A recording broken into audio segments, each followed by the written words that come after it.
Hello, hello, hello. A beautiful day today. I have to show you the sky. Isn't that amazing? Look at that cloud formation. Amazing cloud formation. Beautiful, beautiful, beautiful. Sparkly with some glitter on the window that contains insects. So today I want to show you my moon rock. It's a beautiful day for this, to show the moon rock with the sun bright like that. Isn't that an amazing moon rock?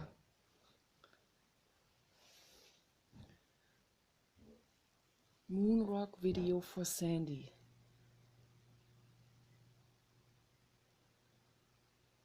And for everyone else too, of course. My papa dog, by the way, he really enjoys people's ASMR videos. He really likes that. That relaxes him. And he was restless earlier because he was hoping that we would go to the beach. And then Paul decided, he has stuff coming, he has to wait. So we're gonna go tomorrow. And that disappointed the papa dog, and he was restless. And then I listened to some ASMR videos, and papa dog relaxed and he settled down on my bed. And now he's taking a nap. And it is good to sleep a whole lot, whole lot. We need to sleep 20 hours per day. And not be so restless. And I know I can speak from experience with this, because I have been restless in my life. You better believe it. I know what that feels like. It doesn't feel good to be restless. So up until 2010, I have not known anything about, I think, when did I discover Jiddu Krishnamurti on the internet? I discovered him in 2007. So we were still living at the other house. And then I realized, oh, there's Jiddu Krishnamurti. That's how he looks like.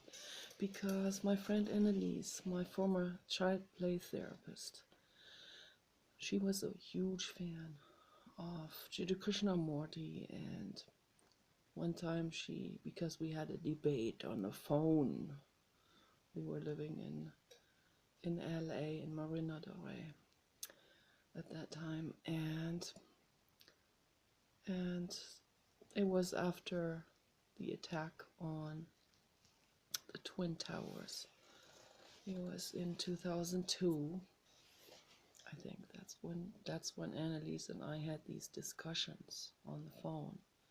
We had a difficult relationship because she was basically a fundamentalist Christian, but at the same time a jet setter, at the same time someone, at the same time exposed to cosmopolitanism anywhere around her. So she was like the fundamentalist that was living in an ocean of cosmopolitanism. And it just constantly created these conflicts and rifts. And her husband, who madly loved her and wanted to please her, and he always sided with her, and he made her Christian belief system his own, and then it caused such dramatic problems in him, such dramatic problems. I'm not going to get into this right now with this video. I've talked about this before. It is very sad, that story. So, and that's why I'm saying religion, it only causes serious problems in people. We're not religious. My body, my skin is not religious. Okay, and your skin is not religious either. All of you religious people out there. So whether you're Muslim, Buddhist, Christian, Hindu, it doesn't matter. Your body cells are not religious, and your body has needs, and different people have different needs, different orientations, and different wants, and different desires. And most of them, they completely repress their desires because of their religion.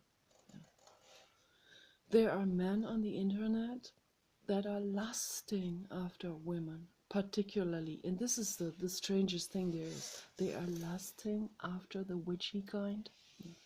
They are lusting after the witch ladies.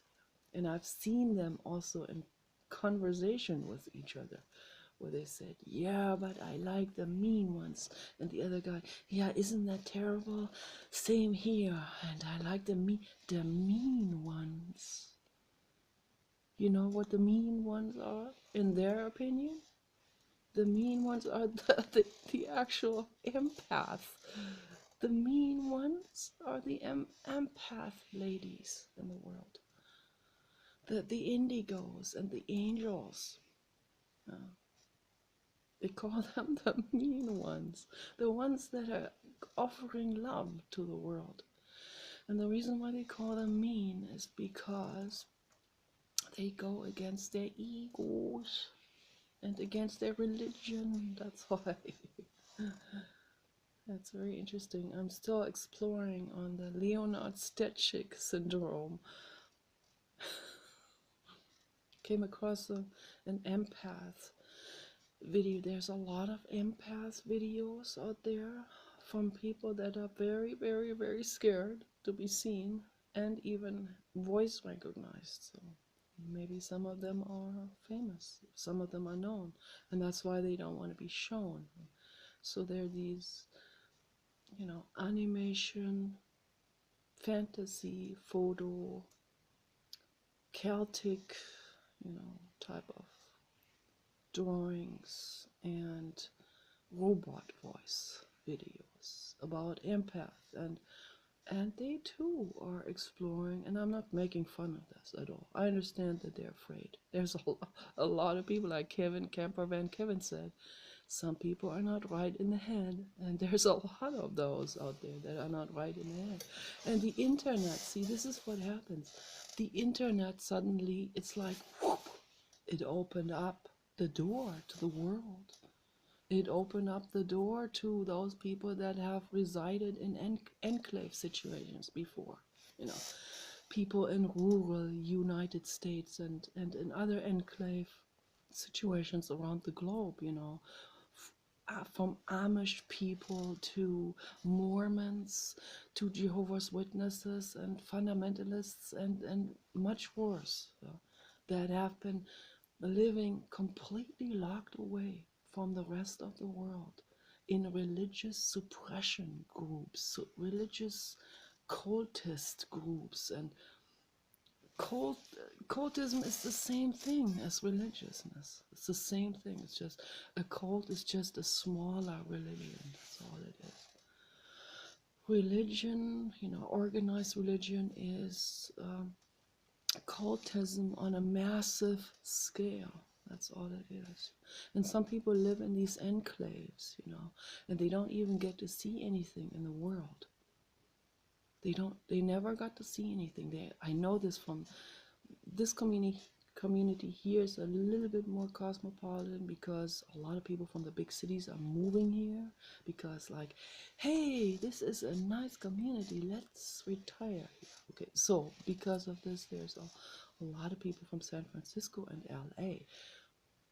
But at the other community where we have another house, we have a smaller house there, a 2-bedroom house.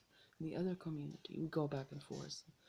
Paul has been working on that other house for 8 years. It was, both houses are basically fixer-uppers. So, and we fix them up gradually in our own pace, and then hopefully sell them for some substantial amount. So that's what we're hoping. But anyway, the other house, in the other community, there's also people from all kinds of places. The people that move there are a little bit more on the lower financial end. The people here in this community are on the higher, but these are more like middle class to upper middle class here in this region, and then just a little ways north of here are people that are wealthier. But the other community that is south of here, those people are very dysfunctional people, and a lot of them are alcoholics. And what I observe there is that these very dysfunctional people and alcoholics and very uneducated and anti-educated people, they come from those religious families, from the religious enclaves like that other community. And I cannot say where it is, because there are people that are not right in the head. So, and I do have some haters, and there are the people that hate empath because they kind of reason away their illusional foundation. It's called Maya in Sanskrit. Maya, like the Mayans. I just read earlier. I read a comment that I have written under one of the Jiddu Krishnamurti videos in response to someone else, where there was I don't know, I guess a Native American person from either United States or South America, and he said, they're all wrong because they are not of my culture. It's like that person didn't even listen to the video from Jiddu Krishnam. He didn't even take the time to actually listen to what they're talking about. They're talking completely outside of any of these kind of ways of thinking. They're trying to educate people on to get out of this cult and group and clan thinking. So I said to that person in response that I just realized that the Mayan culture, which is an ancient civilization in South America, they have thrown their children into volcanoes. That's how far their religion went, similar to Islam and any kind of, or violent Hindu religions that worship the goddess Lakshmi, where they kill a child and spread the blood. This has been happening in the world, and I heard there are still some people that do this in India. I mean, wow, it really knocks you off your chair, when you hear these kind of things. And this is equal. This is all equally bad as any animal sacrifice. Any animal sacrifice is equally bad to sacrificing children for anything, for whatever. I mean, it's I can go on and on about this. The sheep industry in New Zealand, sending growing sheep and sending them over to the Middle East, where they die in transit because they trample on each other. Then when they get there, the ones that survived will be sacrificed to, I don't know, to the Muslim god. I don't know what the Muslim god is, Allah or whatever. It's all a complete misunderstanding anyway. But that's what they're doing. This is insanity, And I think they also ship them to Hindu groups where they sacrifice them to Lakshmi or other gods or whatever. It's all complete, total, utter insanity. Religion is utter insanity. Okay. Very important to mention this. Okay. This rock here is not religious. This rock is not a Republican. This rock is not a Democrat. This rock doesn't belong to the Mayans or the Incas. And even if the rock may have, I don't know where the rock originally comes from, it was washed on shore, on the beach. It may have been in South America. But it, at some point, or in, I don't know, in the South Pacific Islands, or I don't know where that has been. It gets tumbled around. It never adheres to any of these things that are happening throughout history. And this rock here predates all of this. It predates the Mayans, the Incas, Jesus Christ, Buddha, Moses, um, uh, Socrates, Nietzsche, Aristotle. I mean, it just goes way, way back. It goes before the goddess figure Lakshmi, before Buddhism, before Hinduism, before any kind of things, before the Medusa, before any kind of gods have been brewed up in people's brains, before any kind of interpretation or assumption that humans have made about natural elements, that they must be gods or something that punish them. No, they don't punish them. It's cause and effect. Natural elements are cause and effect. And it doesn't always have a significant reason. It's just cause and effect, a big jumble of things. It's a big chain reaction that's happening all the time.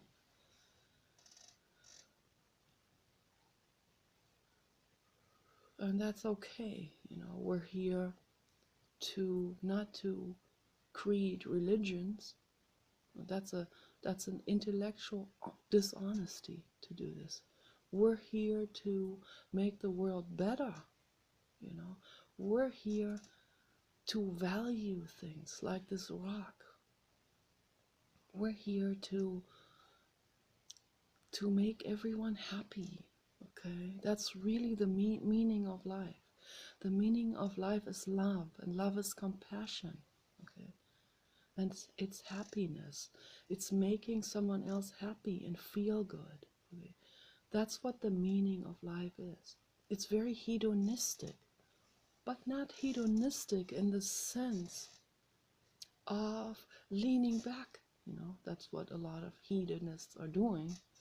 They go, oh, it's just for pleasure, everything. Let's lean back. And that's the same as Martin Luther, the monk, who did the other, it's all basically based on misunderstanding. Martin Luther, the monk, who was raging against those who had a good life, So, and then the people with the good life, they also lean back. They all want to lean back. They all want to let the politician do, let the guru, the preacher, the minister. My goodness, people. Those are just regular people. Wake up to this fact, You have to look over their shoulders.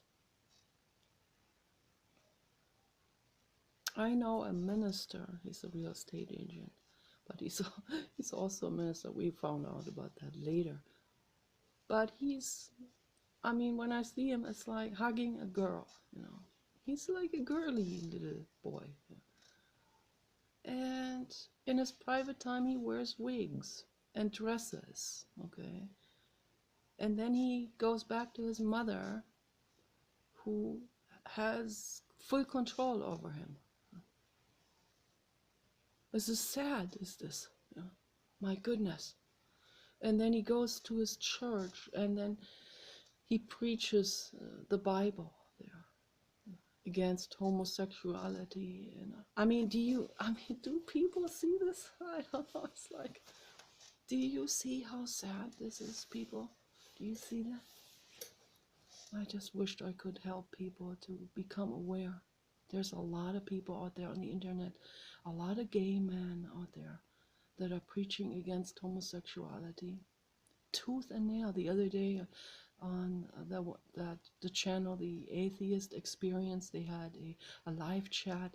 There was a fundamentalist gay man in the closet, not out the closet, probably so far in the closet that he doesn't even realize that he is gay, but one could clearly hear it in his voice, girly and I don't like the word fag, like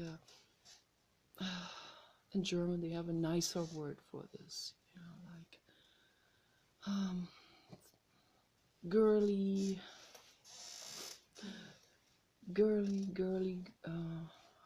What could be the word? So I don't have to use that other word, because the other word it's been used to shame people. There's no shame in this, no shame at all. This is all good. Just don't deny it, people. Don't deny these things in yourselves. Be open about it. Even if you get hate, this is the test that you are here for on this planet. The gay men, or some of them, are very far towards the female on the scale between masculine and feminine. And they cannot come out with this, not even to themselves. The realtor guy, what a horrible double life is that. A double life like this can tear people apart on the inside. I know a person who got leukemia from that. Don't do this. You're causing yourself illness if you do this over a prolonged time span. Don't do it. So, we all get shit. I get shit for being dorky and not feminine enough face. My face is Medusa. So yeah, I get shit for this. Of course, they use anything they can to give someone shit, and women they don't like, they'll call them tranny, and they question their femininity and all of this, and all meant to hurt, and it does hurt. It hurts really badly.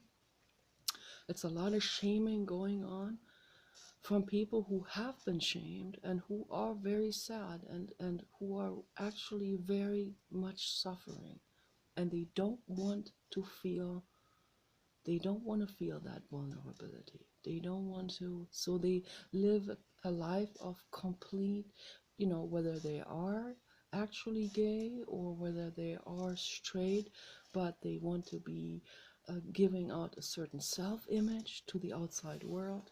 All of those are people that are not really genuinely themselves. I really want to be me. I really do. If I went under the knife and tried to make my face more Hollywood palpable, then I would be lying to myself.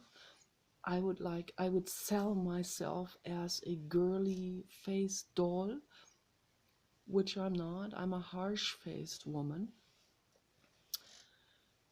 And that is who I am, and I want to embrace it fully. I fully embrace this. Fully embrace who I am. And I still put makeup sometimes. I still caress myself. I put nail polish on. I like it. I am very girly. Just my face isn't that girly. I'm not going to commit suicide over my face just because my face isn't girly. But I am girly. So I'm also at the same time strongly intellectual. I am busting out of society's norms that they have given to women or men, the social role norms of woman. And this is happening. I mean, some people might wonder, why is she talking about this? It's 2019. We are above all of this. No, they are not above this. Most humans on this planet, look around. And not just in your aristocratic circles. Look around the world. Go read the comments under some videos, and then you know what's going on. You know that people have not transcended this yet. The role distribution of men, women, A woman is supposed to look like a doll. A man is supposed to look like a wrestler or something. And although I personally, I do like the big guys, but it's my personal, that's how I am biologically. I still stand behind anyone who has a different orientation. If you have a different orientation, then I fight for your rights. I stand up for you, and I wished everybody would do this. This is so beautiful right now. The sun shining into my pseudo crystals that are hanging on the window with all the little insects caught in it. It's almost like amber resin flowing down with insects in it. But it looks so pretty the way the sun shines into it. Just unbelievably amazing. And the blue sky, and it's been snowing for 2 days, and now finally it's thawing out. It's getting warmer, and I'm so infinitely grateful for all of this. I'm infinitely grateful for this view that I have here, where I can see the ocean through the trees. We need to practice gratitude. Gratitude is part of introspection, to sit down and to say,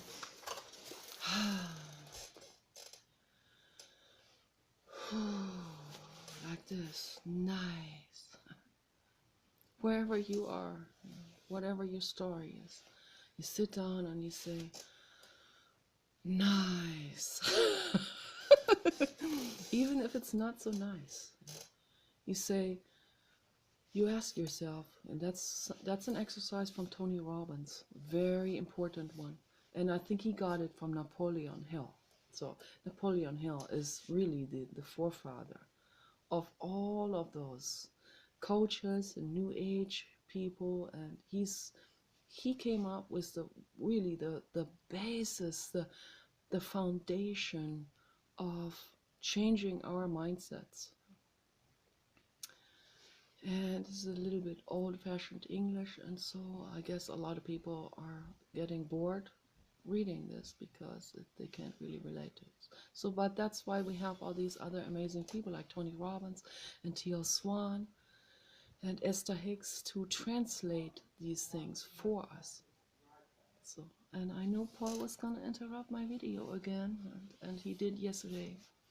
And because of that, I made such a good video yesterday, and he came in and he hollered, and I had to throw the video out because I can't edit these things. And it's very sad that I can't edit this.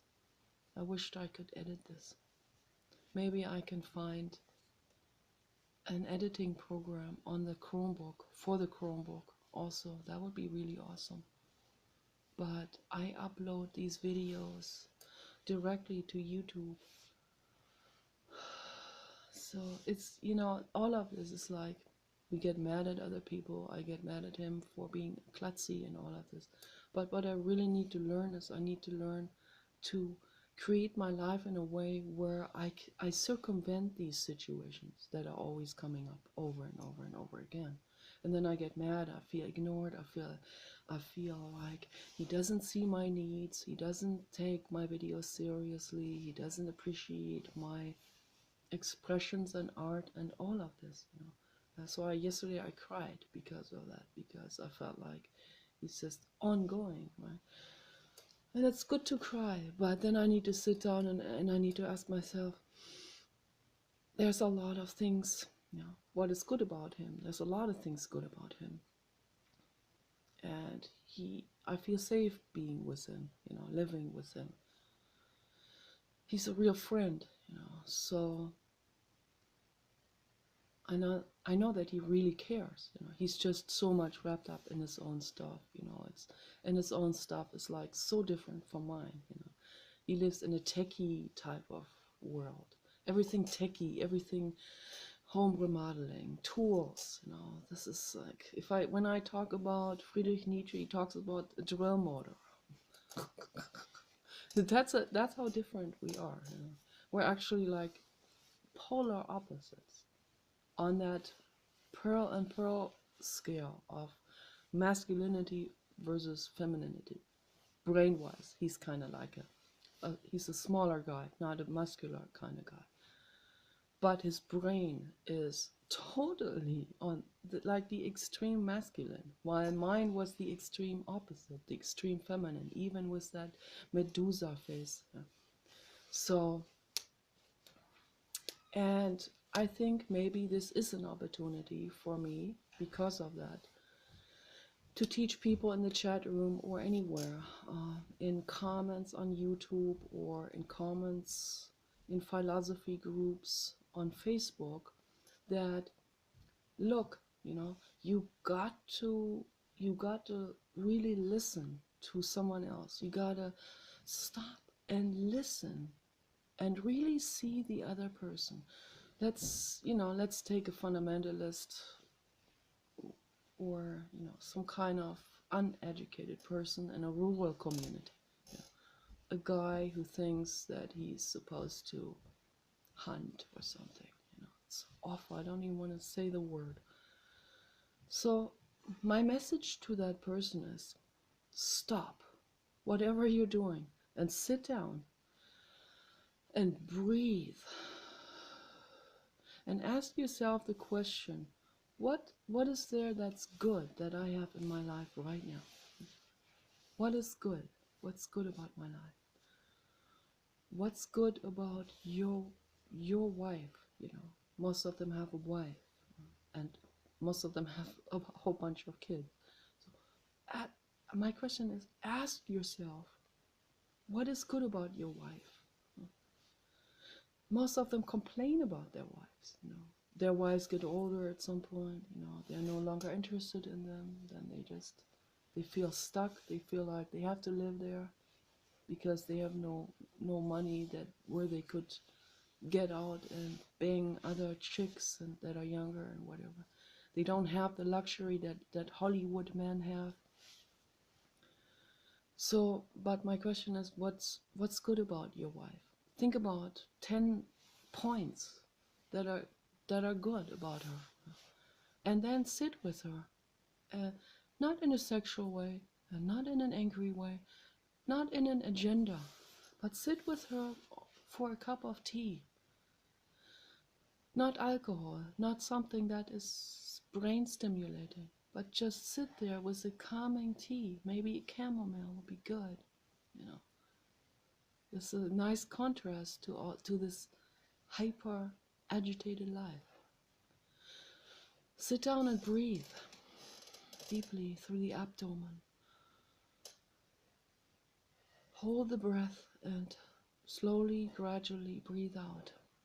And repeat this several times. And listen. Really listen to her. Even if she doesn't say anything, just sit there and look at her. And see that being for what she is. Is she your sex slave? No. Is she just made by your Christian God to serve men? Or is she there for her own reasons? She's a being for her own reasons.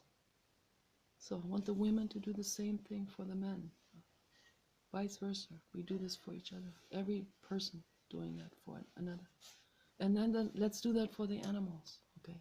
Sit with your animal and ask yourselves the question, again, these exercises go out to people who are not practicing mindfulness. Okay? So for people who might have a dog in a kennel, go sit there next to the dog in the kennel. When you become still, you will, it will sink in what the dog has to say, with body language, with voice, with eye contact. It will sink in after a while.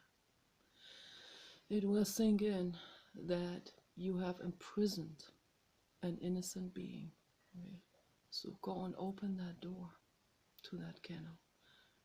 And if he doesn't come out because he might be too afraid to come out. Some dogs they're traumatized.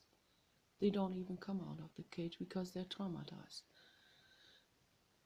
That's very symbolic also for the very people who put them into the cages. Very symbolic. It reflects what's going on inside of your own brains, with your own religion and with your own personality and the way you have imprisoned yourself or let other people imprison you mentally. So go into that cage with the dog, sit with him and pet him, and do that every day. And eventually the dog will come out, and bring the dog in the house. This is a very deep wish that I have for the world. Very deep.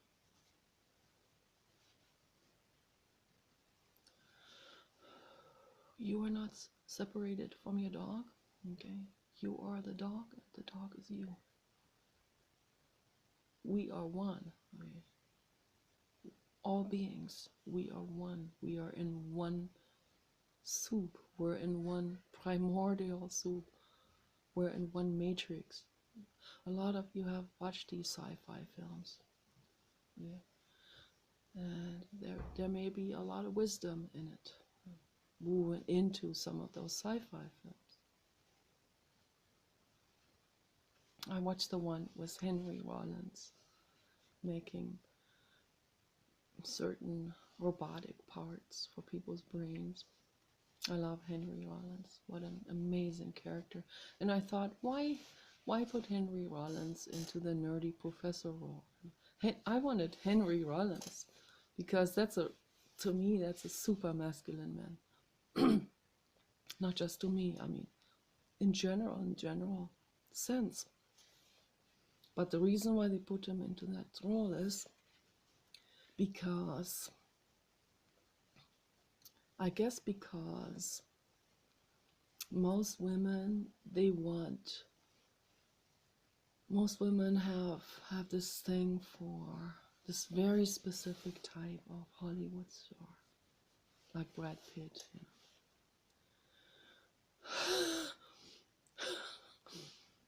So Henry Rollins' face is amazing.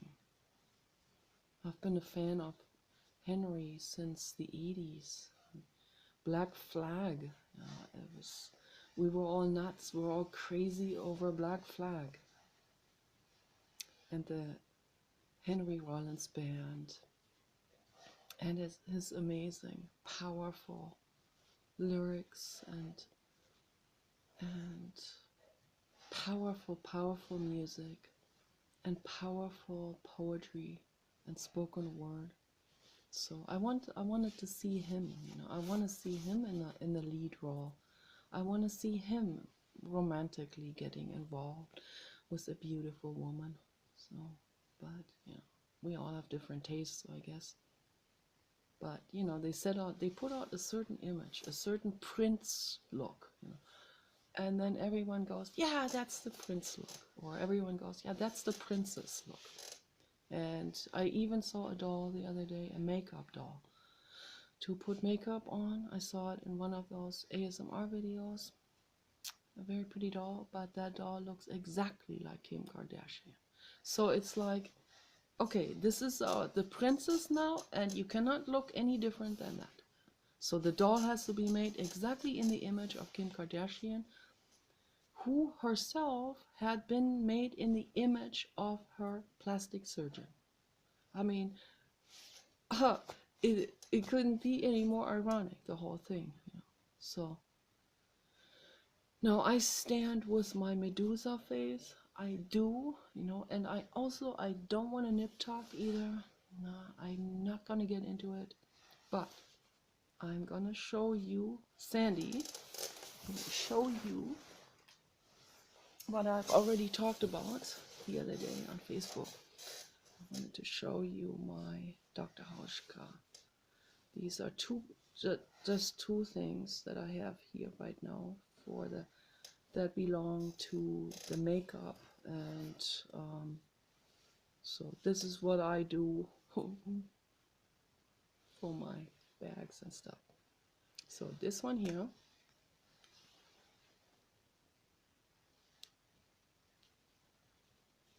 comes out like this. You twist it and it grows and grows and grows and grows. Spaghetti. I love it. This is lovely, is that? It's very touching. So, and it has a spongy top where you can actually apply it directly to the eye area. But I usually don't do this. I use my hand, my fingertip for that. I drew out quite a bit. I'm only doing this now for the video. I'm usually a little bit more frugal with this. And I don't need to use a lot, so I hope this comes out in the light. I don't know, I have a yellow shimmer here. That doesn't look good. Because of, it has to do with the curtain and the wall and my artwork and all of this shining and bouncing, making it look yellow, but it's not. So this is the concealer. It's a concealer. So I show the difference between the concealer on this eye and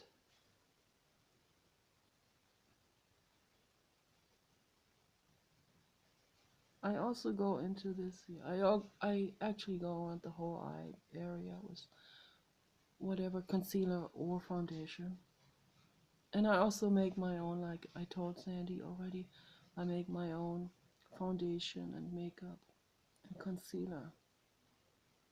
And this is all natural, 100% natural. Dr. Hauschka, these are supreme products. Those are among the best in the world.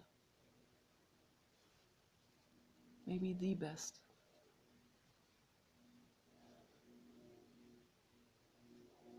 Because they use plant products and clays, and the plant products, the plant essences, come from their own orchards, which grow all the plants biodynamically. It's really amazing. So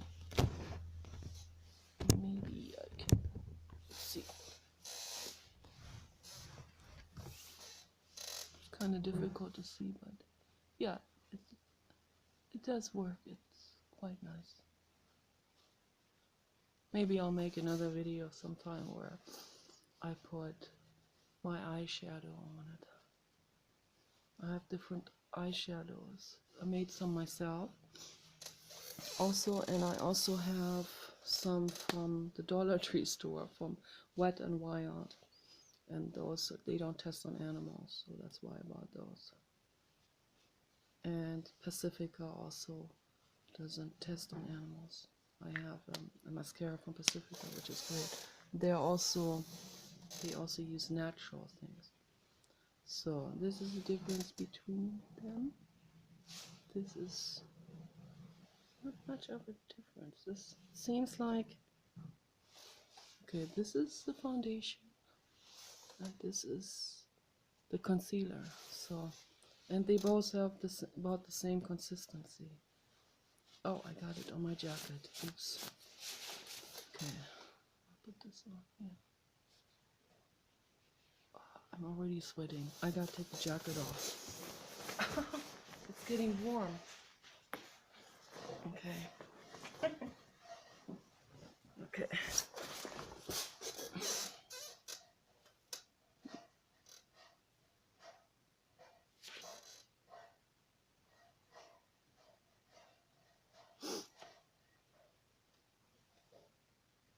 It's very annoying, you know, getting bags and it looks like a blood vein in there as well, which really bothers me. I don't know. I might go under the knife sometime. Just to get rid of those kind of things, because I think that's really, really bad.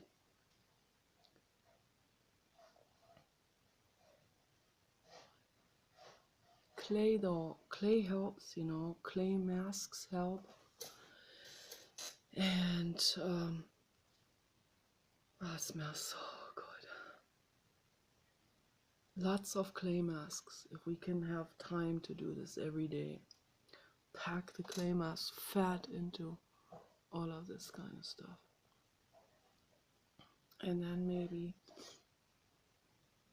maybe that recedes a little bit. That's really annoying to have a swollen blood vessel in there. That's very, very annoying.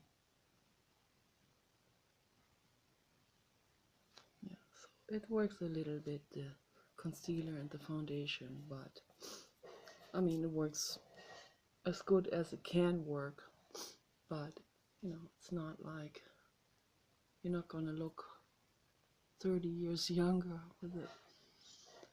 But so I definitely wouldn't do plastic surgery for